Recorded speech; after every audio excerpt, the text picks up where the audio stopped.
Kepemimpinan Kristen, motivasinya adalah kasih untuk melayani. Dilakukan tanpa pamrih, dengan sikap hati yang tegas dan penuh belas kasihan, serta mencerminkan sifat kebapaan, yaitu mengayomi. Tolak ukur sifat kebapaan yang dipakai adalah teladan Kristus sendiri. Mari belajar pemimpin sebagai Bapa.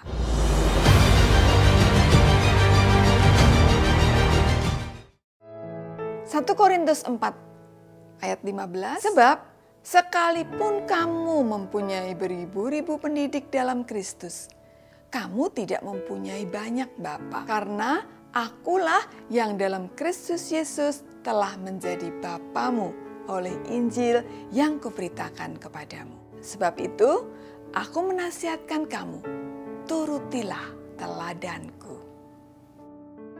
Gaya kepemimpinan Yesus adalah gaya kepemimpinan berhati Bapa. Ia merekrut murid-muridnya, kemudian ia mengajar dan melatih mereka.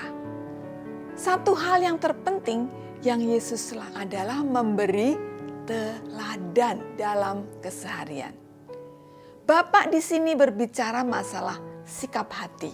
Tidak peduli apa jenis kelamin Anda bisa memiliki hati seorang bapa. Kata bapa ditulis sebanyak 459 kata dalam Alkitab terjemahan baru. Kata ini berasal dari bahasa Ibrani Aba, suatu panggilan mesra untuk bapa atau ayah. Dalam konteks kata Aba, ini terkandung rasa tentram dan pengayoman. Jadi tugas utama seorang pemimpin yang punya hati Bapa adalah memberi rasa aman. Faktanya memang banyak ditemukan Bapa yang tidak mengayomi dan tidak memberikan rasa tentram, tetapi justru memusuhi anak-anaknya. Demikian juga pemimpin. Banyak pemimpin baik di bidang sekuler maupun di bidang pelayanan yang memusuhi orang-orang yang dipimpinnya.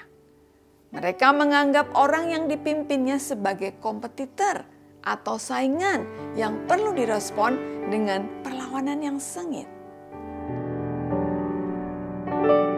Dalam 1 Samuel 18 ayat 11, Saul melemparkan tombak itu.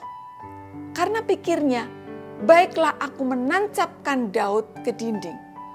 Tetapi Daud mengelaknya sampai 2 kali.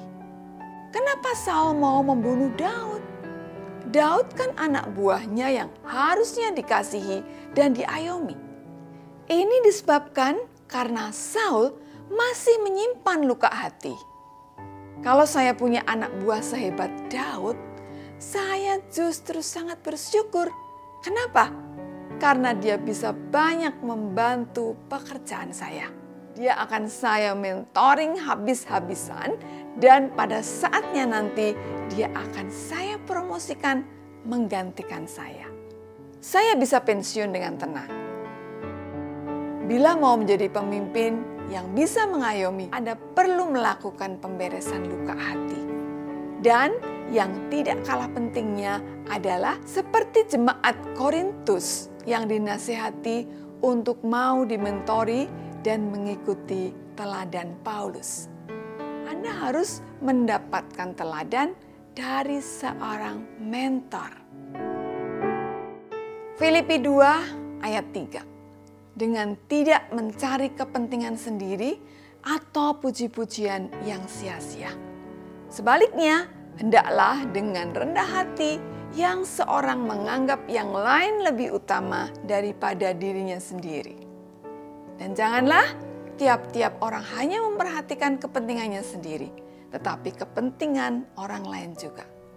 Ciri pemimpin yang berhati Bapa adalah yang pertama, memiliki kerendahan hati, mengasihi dan menghargai orang-orang yang dipimpinnya. Kepentingan orang lain lebih diutamakan. Filipi 2 ayat 5. Hendaklah kamu dalam hidupmu bersama menaruh pikiran dan perasaan yang terdapat juga di dalam Kristus Yesus. Yang kedua, seorang pemimpin yang berhati Bapa memiliki cara berpikir dan belas kasihan seperti Kristus.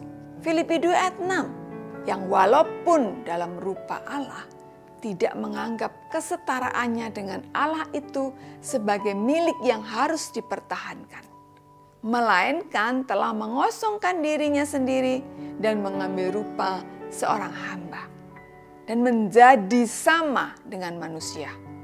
Dan dalam keadaan sebagai manusia, ia telah merendahkan dirinya dan taat sampai mati, bahkan sampai mati di kayu salib.